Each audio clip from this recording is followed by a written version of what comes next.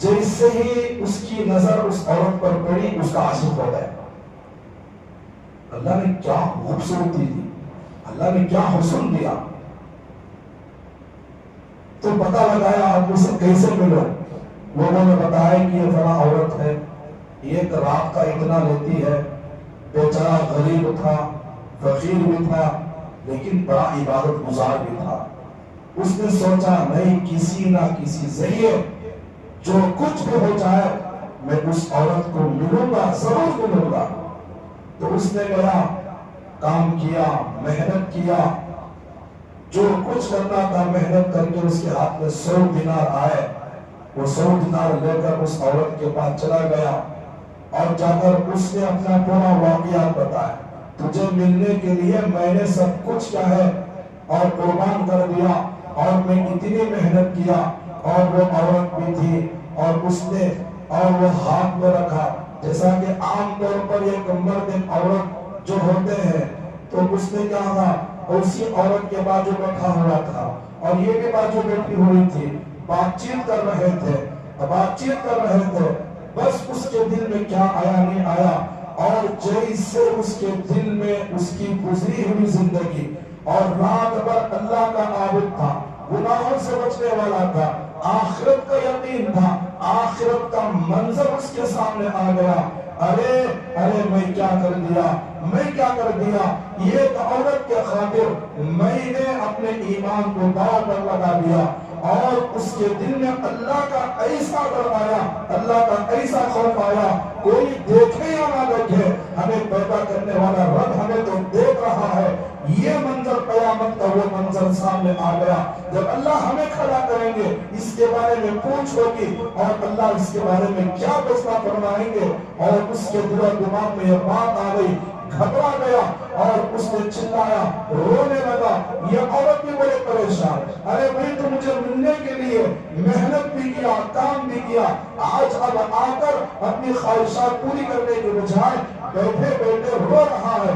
اس نے اس عورت سے کہا کہ ہاں کیوں نہ رو، میری زندگی ایسی تھی. میں نے کبھی اپنے گناہ کے جسم پر، اپنے اعمال کو میں نے گناہوں میں مبتلا ہو کر کبھی برباد نہیں کیا، اور آج میں کہاں تک آ گیا. اب مجھے اللہ کی حیا آ رہی ہے، اللہ پر شرم آ رہی ہے. اور یہ کہنا تھا، بڑی متاثر ہوئی. کیوں؟ وہ عورت بھی ساری دنیا کو دیکھنے والی، سارے مردوں کو دیکھی، اور اس نے جو جملہ کہا اور یہ جملہ جو کہا اور یہ کہنا تھا، اللہ نے اس عورت کی دل کی دنیا کو میں نے بدل دیا. گناہ ہے، حرام کام کے قریب ہے، اللہ کا ڈر آیا، اللہ کا خوف آیا، فوراً گناہوں سے بچ گیا اور فوراً وہاں سے اٹھ گیا. اس عورت نے اس نوجوان کو دیکھا اور اس کی تقوی، اس کی پرہیزگاری، اس کی طرف کو دیکھ کر اس عورت نے کہا، ارے بھائی میں سارے دنیا کو دیکھا، خدا کی قسم تیرے جیسا مرد کو میں نے کبھی نہیں دیکھا. میں چاہتی ہوں کہ میں تیرے ساتھ نکاح کروں. وہ بڑا ڈرا ہوا آدمی تھا، نوجوان تھا، اور اس نے کہا، ارے اللہ کی بندی مجھے یہاں سے جانے کی اجازت تو دے دو، میں جانا چاہتا ہوں. اجازت مل گئی. جانے سے پہلے اس عورت نے کہا، اس بات کی تو مجھے اجازت دے، میں تیرے گھر کے پاس آؤں گی، میں تیرے گھر اگر پتہ لگا کر آ جاؤں گی، میں تیرے ساتھ نکاح کروں گی. اور وعدہ بھی ہوا. اور وہ نوجوان بندہ اور اپنے چہرے پر کیا ہے پردہ ڈالا، ڈرتا ہوا، گھبراتا ہوا، شرمندہ ہوتا ہوا، روتا ہوا اپنے علاقے کے پاس گیا. رات بھر روتا رہا. اب اس کا حال دیکھو، دیکھو کیا تھی تقوی، گناہوں سے بچنا، حرام کاموں سے بچنا، اپنے نفسانی خواہشات کو توڑنا، اللہ کے حکم کو زندہ کرنا. اس ایک عمل نے اس عورت کی زندگی کو بدل دیا. جیسے ہی وہ گیا، یہ عورت بھی وضو کی اور مصلی بچھائی، اللہ سے توبہ کرنے لگی. اے اللہ میری ساری زندگی حرام کاموں کے اندر میں نے لگا دیا، آج میں تیرے مصلی پر بیٹھ کر دعا کرتی ہوں، توبہ کرتی ہوں. اے اللہ مجھے معاف فرما، اے اللہ مجھے معاف فرما.